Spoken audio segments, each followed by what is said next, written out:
ನಮಸ್ಕಾರ ಸ್ನೇಹಿತರೆ. Big boss ಮನೆಗೆ ಸೀಸನ್ 11ರ ಸ್ಪರ್ಧಿಗಳಾದ ಮ್ಯಾಕ್ಸ್ ಮಂಜು, ಮೋಕ್ಷಿತಾ ಪೈ, ರಜತ್ ಕಿಶನ್, ತ್ರಿವಿಕ್ರಮ್ ಆಗಮಿಸಿದ್ದಾರೆ. ಇವರಲ್ಲಿ ಕೆಲವರು ವೈಲ್ಡ್ ಕಾರ್ಡ್ ಎಂಟ್ರಿಯಾಗಿ ಬಿಗ್ ಬಾಸ್ ಮನೆಯಲ್ಲಿ ಉಳಿದುಕೊಳ್ಳಲಿದ್ದಾರೆ ಎನ್ನಲಾಗಿದೆ.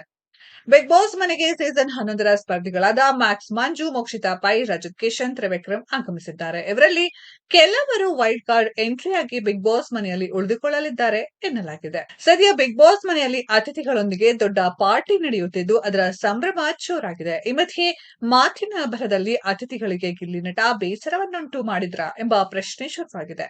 ಇಂದು ರಾತ್ರಿ ಪ್ರಸಾರವಾಗಲಿರುವ ಸಂಚಿಕೆಗೆ ಸಂಬಂಧಿಸಿದ ಕಲರ್ಸ್ ಕನ್ನಡ ಪ್ರೋಮೋ ಶೇರ್ ಮಾಡಿದೆ. ಅದರಲ್ಲಿ ನಮ್ಮ ನಲ್ಮೆಯ ಮಹಾರಾಜ ಮಂಜು ಅವರಿಗೆ ಕಂಕಣ ಭಾಗ್ಯ ಕೂಡಿ ಬಂದಿದೆ ಎಂದು ಬಿಗ್ ಬಾಸ್ ಘೋಷಣೆ ಮಾಡಿದ್ದಾರೆ.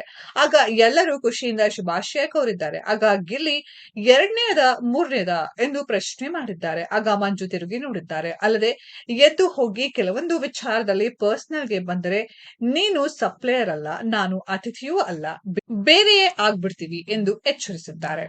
ಮತ್ತೊಂದು ವಿಡಿಯೋ ಕ್ಲಿಪ್ ನಲ್ಲಿ ಮಾತು ಒಂದಕ್ಕೆ ನೀವೆಲ್ಲ ಸುಮ್ನೆ ಬಿಟ್ಟಿ ಊಟ ಮಾಡೋಕೆ ಬಂದಿದ್ದೀರಾ ಎಂದು ಕೇಳಿದ್ದಾರೆ. ಅದಕ್ಕೆ ರಜತ್ ರೊಚ್ಚಿಗೆದ್ದಿದ್ದಾರೆ. ನೀನು ಕೊಡ್ತಾ ಇದೆಯೇನಪ್ಪ ಬಿಟ್ಟಿ ಊಟನ ಎಂದು ಕೇಳಿದ್ದಾರೆ. ಆಗ ಗಿಲ್ಲಿ ಸಾರಿ ಸರ್ ಎಂದಿದ್ದಾರೆ. ಅಷ್ಟಕ್ಕೂ ಸುಮ್ಮನಾಗದ ರಜತ್ ಮಾತುಗಳನ್ನ ಕರೆಕ್ಟ್ ಆಗಿ ಆಡ್ಬೇಕು, ಮಗ ಎಲ್ಲರ ಹತ್ತಿರ ಮಾತನಾಡಿದ ಹಾಗೆ ನನ್ನ ಜೊತೆ ಮಾತನಾಡಲು ಬರಬೇಡಿ ಎಂದಿದ್ದಾರೆ. ಎಷ್ಟು ಇರಬೇಕು ಅಷ್ಟೇ ಇರು ಮಗ ಎಂದು ವಾರ್ನಿಂಗ್ ಮಾಡಿದ್ದಾರೆ.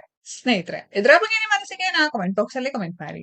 ಈ ವಿಡಿಯೋ ಇಷ್ಟ ಆಗಿದ್ರೆ ಲೈಕ್ ಮಾಡಿ, ಶೇರ್ ಮಾಡಿ, ಚಾನೆಲ್ ನ ಸಬ್ಸ್ಕ್ರೈಬ್ ಮಾಡಿ, ಪಕ್ಕದಲ್ಲಿ ಇರೋ ಬೆಲ್ ಐಕಾನ್ ನ ಹಿಟ್ ಮಾಡಿ. ಮುಂದಿನ ವಿಡಿಯೋದಲ್ಲಿ ಭೇಟಿಯಾಗೋಣ. ಧನ್ಯವಾದಗಳು.